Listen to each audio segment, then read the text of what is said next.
ಎಲ್ಲರಿಗೂ ನನ್ನ ನಮಸ್ಕಾರ. ಸ್ನೇಹಿತರೆ, ಹಣ, ಆಸ್ತಿ, ಚಿನ್ನ, ಬೆಳ್ಳಿ ಎಲ್ಲವೂ ಕಳೆದೋಗ್ಬೋದು. ಆದರೆ ಸತ್ಯವಂತಿಕೆ ಮತ್ತು ಪ್ರಾಮಾಣಿಕತೆ ಇವೇ ನಿಜವಾದ ಆಸ್ತಿಗಳು. ನಾನು ಹೇಳ್ತಿರುವ ಈ ಕತೆ ಪೀಳಿಗೆಯಿಂದ ಪೀಳಿಗೆಗೆ ಹರಿದು ಬಂದ ಒಂದು ಅಮೂಲ್ಯವಾದ ಕತೆ. ಆ ಕತೆ ಹೆಸರೇನು ಗೊತ್ತಾ? ಚಿನ್ನದ ಕೊಡಲಿ ಅಂತ. ಒಂದು ಊರಿನಲ್ಲಿ ಇಬ್ಬರು ಕಟ್ಟಿಗೆ ಕಡಿಯುವವರಿದ್ದರು. ಒಬ್ಬನ ಹೆಸರು ರಂಗಣ್ಣ, ಇನ್ನೊಬ್ಬನ ಹೆಸರು ವೀರಣ್ಣ ಅಂತ. ರಂಗಣ್ಣ ತುಂಬ ಕಷ್ಟಜೀವಿಯಾಗಿದ್ದ. ಸೂರ್ಯ ಉದಯಿಸುವ ಮೊದಲೇ ಬೆಳಿಗ್ಗೆ ಬೇಗ ಎದ್ದು ಕಟ್ಟಿಗೆ ಕಡಿಯಲು ಹೋಗ್ತಿದ್ದ. ದಿನ ಪೂರ್ತಿ ಕಟ್ಟಿಗೆ ಕಡಿದು ಅದನ್ನು ಪೇಟೆಯಲ್ಲಿ ಮಾರಿ ತನ್ನ ಕುಟುಂಬವನ್ನ ಚೆನ್ನಾಗಿ ನೋಡ್ಕೊಳ್ತಾ ಇದ್ದ. ಆದರೆ ವೀರಣ್ಣ ತುಂಬಾ ಸೋಮಾರಿಯಾಗಿದ್ದ. ಬೆಳಿಗ್ಗೆ ತಡವಾಗಿ ಹೇಳ್ತಿದ್ದ. ರಂಗಣ್ಣ ಒಂದು ವರ್ಷದ ನಂತರ ಸ್ವಲ್ಪ ಹಣವನ್ನ ಗಳಿಸಿ ತನ್ನ ಮನೆಯನ್ನ ಸುಂದರವಾಗಿ ಮಾಡ್ಕೊಳ್ತಾನೆ. ಆದರೆ ವೀರಣ್ಣ ಅವನು ಹೇಗಿದ್ನೋ ಹಾಗೆ ಇದ್ದ. ಒಂದು ದಿನ ವೀರಣ್ಣ ರಂಗಪ್ಪನ ಮನೆಯನ್ನ ನೋಡಿ ಹೊಟ್ಟೆ ಉರಿ ಶುರು ಆಗುತ್ತೆ. ಅಲ್ಲ, ನಾನು ರಂಗಪ್ಪ ಇಬ್ರು ಮರ ಕಡಿಯುವವರೇ, ಆದರೆ ಅವನು ಒಂದು ವರ್ಷದಲ್ಲೇ ಇಂತಹ ಮನೆಯನ್ನು ಕಟ್ಟಿದ್ದಾನೆ, ನಾನು ಮಾತ್ರ ಹಾಗೇ ಇದ್ದೀನಿ. ಖಂಡಿತ ಈ ರಂಗಪ್ಪನಿಗೆ ಏನೋ ರಹಸ್ಯ ಗೊತ್ತಿದೆ, ಅದನ್ನು ನಾನು ಕಂಡುಹಿಡಿಯಲೇಬೇಕು ಅಂತ ಅಂದ್ಕೊಳ್ತಾನೆ.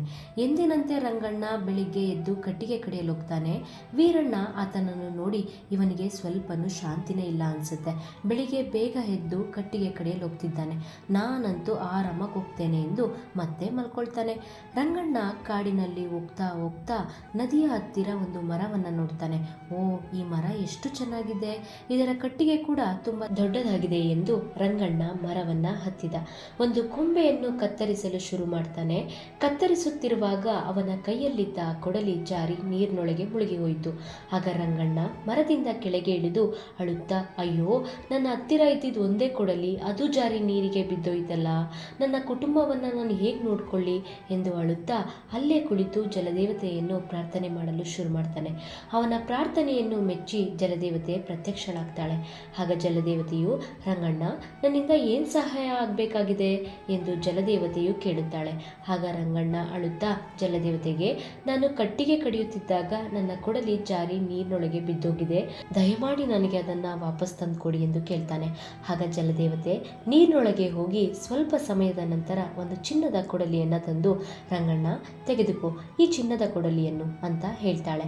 ಆಗ ರಂಗಣ್ಣ, ಇದು ನನ್ನ ಕೊಡಲಿಯಲ್ಲ, ಇದು ಚಿನ್ನದ ಕೊಡಲಿ, ದಯವಿಟ್ಟು ನೀವು ನನ್ನ ಕೊಡಲಿಯನ್ನು ತಂದುಕೊಡಿ ಎಂದು ಕೇಳಿದಾಗ ಜಲದೇವತೆಯು ಮತ್ತೆ ನೀರಿನೊಳಗೆ ಹೋಗಿ ಸ್ವಲ್ಪ ಸಮಯದ ನಂತರ ಜಲದೇವತೆಯು ಬೆಳ್ಳಿ ಕೊಡಲಿಯನ್ನು ತಂದು ರಂಗಣ್ಣನಿಗೆ, ತೆಗೆದುಕೋ, ಬಹುಶಃ ಈ ಬೆಳ್ಳಿ ಕೊಡಲಿ ನಿನ್ನದಿರ್ಬೋದು ಎಂದಾಗ ರಂಗಣ್ಣ, ಇದು ಬೆಳ್ಳಿ ಕೊಡಲಿ, ನನ್ನ ಕೊಡಲಿ ಕಬ್ಬಿಣ ಮತ್ತು ಕಟ್ಟಿಗೆಯಿಂದ ಮಾಡಲ್ಪಟ್ಟಿದೆ, ಅದು ನನಗೆ ತುಂಬ ಬೆಲೆ ಬಾಳುವಂಥದ್ದು ಎಂದು ಹೇಳಿದಾಗ ಜಲದೇವತೆಯು ಮತ್ತೆ ನೀರಿನೊಳಗೆ ಹೋಗಿ ರಂಗಣ್ಣನ ಕೊಡಲಿಯನ್ನು ತಂದುಕೊಡ್ತಾಳೆ.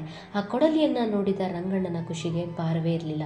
ಅಂತೂ ನನ್ನ ಜೀವನದ ಒಂದು ಭಾಗವಾದಂತಹ ನನ್ನ ಕೊಡಲಿಯನ್ನು ತಂದುಕೊಟ್ಟಂತಹ ಜಲದೇವತೆಗೆ ತುಂಬು ಹೃದಯದ ಧನ್ಯವಾದವನ್ನು ಹೇಳ್ತಾನೆ.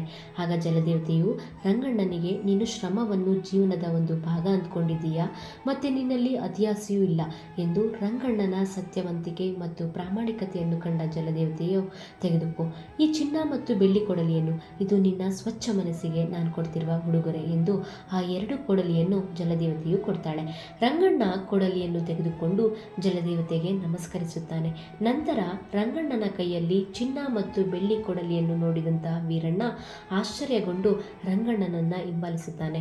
ರಂಗಣ್ಣ ಮನೆಗೆ ಹೋಗಿ ತನ್ನ ಹೆಂಡತಿಗೆ ಚಿನ್ನ ಮತ್ತು ಬೆಳ್ಳಿ ಕೊಡಲಿ ಹೇಗೆ ಸಿಕ್ಕಿತು ಎಂಬ ಕಥೆಯನ್ನು ಹೇಳ್ತಿರುವಾಗ ವೀರಣ್ಣ ಅದನ್ನ ಕದ್ದು ಕೇಳಿಸಿಕೊಂಡು, ಓ, ಹಾಗಾದ್ರೆ ಇದಾ ವಿಷಯ, ನಾನು ಕೊಳದತ್ತರ ಹೋಗಿ ಚಿನ್ನದ ಕೊಡಲಿಯನ್ನು ತರುತ್ತೇನೆ ಎಂದು ಮರುದಿನ ಬೆಳಿಗ್ಗೆ ಬೇಗ ಎದ್ದು ವೀರಣ್ಣ ನದಿಯ ಹತ್ತಿರ ಹೋಗ್ತಾನೆ.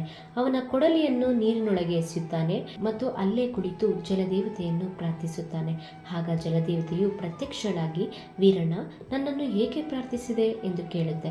ಆಗ ವೀರಣ್ಣನು ಜಲದೇವತೆಗೆ, ನಾನು ಕಟ್ಟಿಗೆ ಕಡಿಯಬೇಕಾದರೆ ನನ್ನ ಕೊಡಲಿಯು ನೀರಿನೊಳಗೆ ಜಾರಿ ಬಿದ್ದಿದೆ, ಅದನ್ನು ನನಗೆ ವಾಪಸ್ ತಂದುಕೊಡಿ ಎಂದು ಕೇಳ್ತಾನೆ. ಆಗ ಜಲದೇವತೆಯು ನೀರಿನೊಳಗೆ ಹೋಗಿ ವೀರಣ್ಣನ ಕಬ್ಬಿಣದ ಕೊಡಲಿಯನ್ನ ತರುತ್ತಾಳೆ. ಅದಕ್ಕೆ ವೀರಣ್ಣ, ಇದು ನನ್ನ ಕೊಡಲಿಯಲ್ಲ ಎಂದು ಹೇಳ್ತಾನೆ.